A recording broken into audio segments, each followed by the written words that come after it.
आदिवासियों का ये रिलीजन को, धर्म को चिन्हित नहीं होना, उसको कॉलम नहीं देना। रिलीजन है जो जिसके साथ माने प्रकृति का रिश्ता है पूरा जन्म जन्मांतर तक, तो उसको लिए ब्रिटिशियर ने व्यवस्था कर दिया था।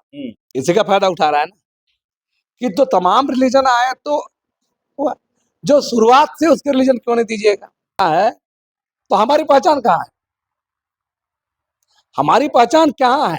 और जो लोग किसी नहीं जानते हैं तो लोग बोकलोली करेंगे ही।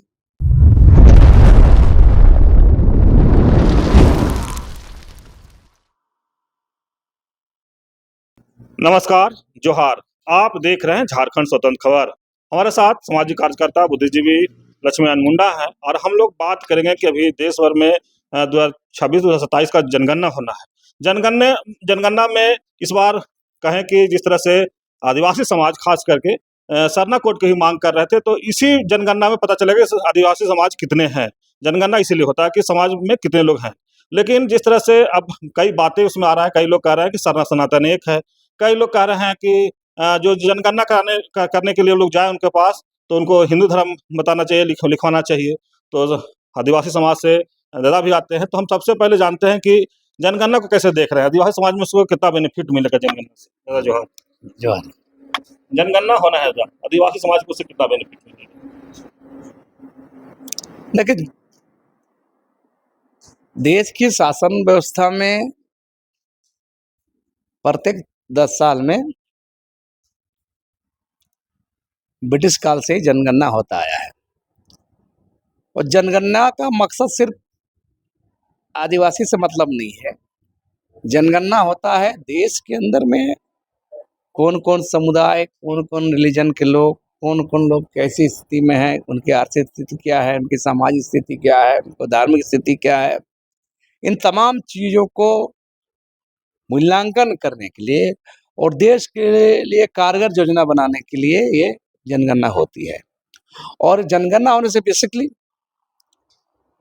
एक आंकड़ा, एक तथ्य मिल जाता है जिसके आधार पर योजना बनाने में आसान होता है, चाहे वो आदिवासी समुदाय का हो या दलित का हो, पिछड़े का हो, गरीब का हो या जो भी देश की जनता का।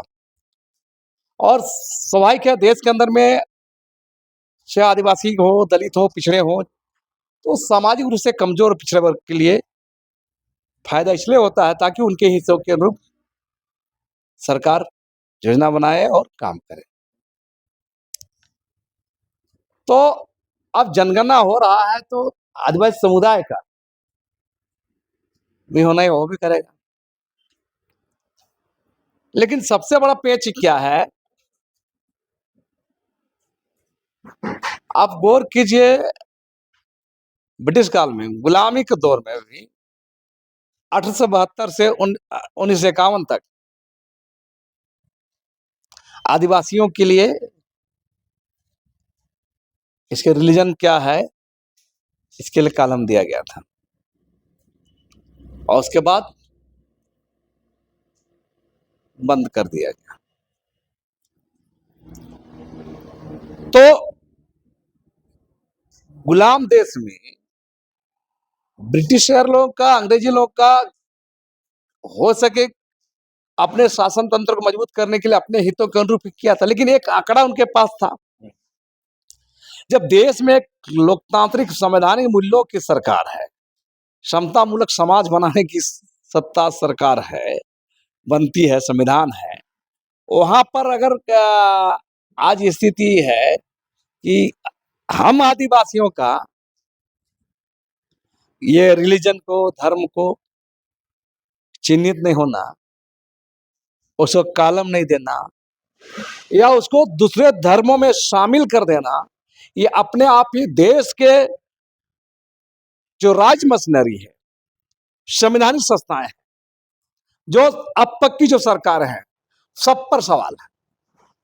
मैं कह रहा हूं जब देश का सुप्रीम कोर्ट ने कहा है कि 8% आदिवासी ही यहाँ के मूल ओरिजिन है, बाकी आवर्जक लोग जो बाहर से आके इस देश के अंदर में बसे हैं, जो अभी भारतीय का ला रहे हैं। लेकिन मूल लोग का रिलीजन क्या है?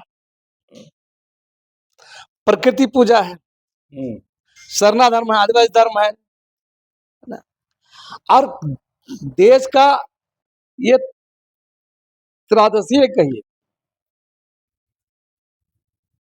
एक सोचने वाला सवाल है कि हिंदू, मुसलमान, सिख, ईसाई, बौद्ध, जैन सबका है।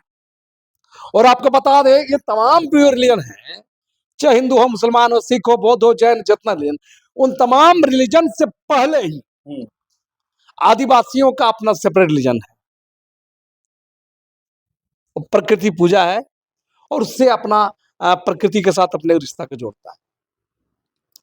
कोई बना बनाया, कोई काल्पनिक नहीं है, है ना।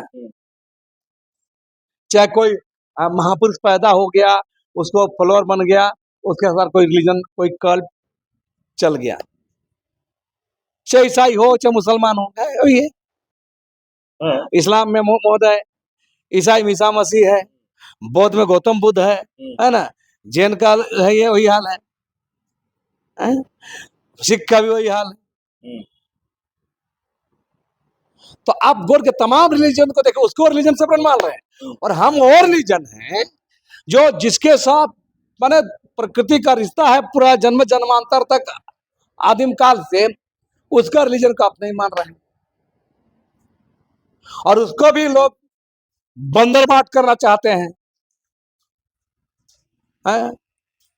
हम बोल रहे हैं कि आदिवासी, बार बार कहते हैं कि आदिवासी समुदाय कोई रिलीजन में नहीं है, उनका अपना एक रिलीजन है, वो प्रकृति पूजा है। कालांतर में धर्मों के, विभिन्न धर्मों के अभ्युदय होने से, आने से, या विभिन्न धर्मों के उदय होने से लोग हिंदू बने, मुसलमान बने, सिख बने, बौद्ध बने, जैन बने, ईसाई बने, यही है। लेकिन हम जो ओरिजिन, जो शुरुआत है, उसका रिलीजन कहाँ है? तो उसको लिए ब्रिटिशियरों ने व्यवस्था कर दिया था। जो 7 समुद्र पार आके यहाँ देश को गुलाम बनाया 150-200 साल, उन लोग जिन कारणों से इसका एक्सेप्ट किया, लेकिन ये देश का दुर्भाग्य है, इस देश के सत्ता का, सरकारों का दुर्भाग्य है कि आज भी उसके रिलीजन को नहीं माना गया है। लेकिन दादा इसी बीच में से ना लोग कह रहे हैं कि सरना सनातन एक है। इसी का फायदा उठा रहा है ना, इसी का फायदा उठा रहा है ना, इसी का फायदा उठा रहे हैं आप।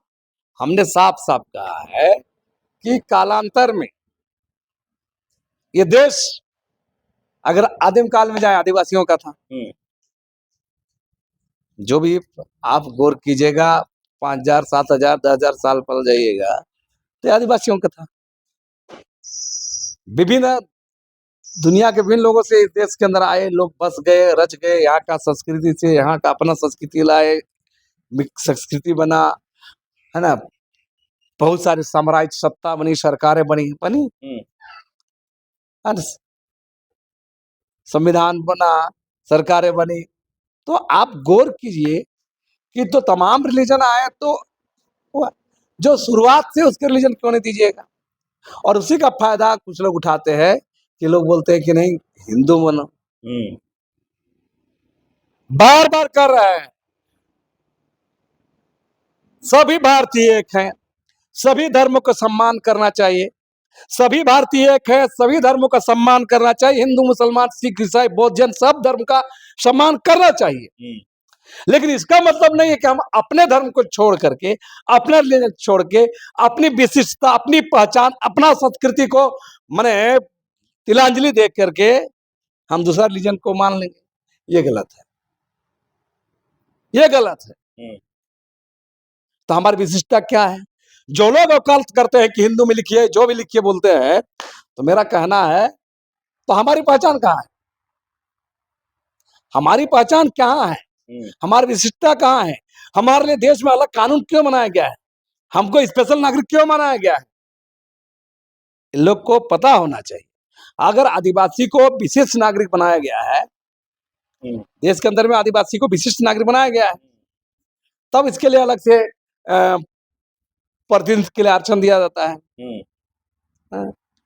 तो जो लोग ये सब सवाल करते हैं, उन लोगों को पूछना चाहिए कि किस आधार पर बनाया गया है।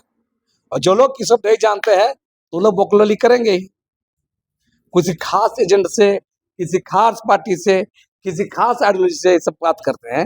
हमारा कहना है कि आदिवासियों का अपना जो, चाहे वो जितना आदिवासी है, अपना रिलीजन हो, चाहे आदिवासी रिलीजन हो, शरण रिलीजन हो, जो हमारा, उसको लिखना चाहिए।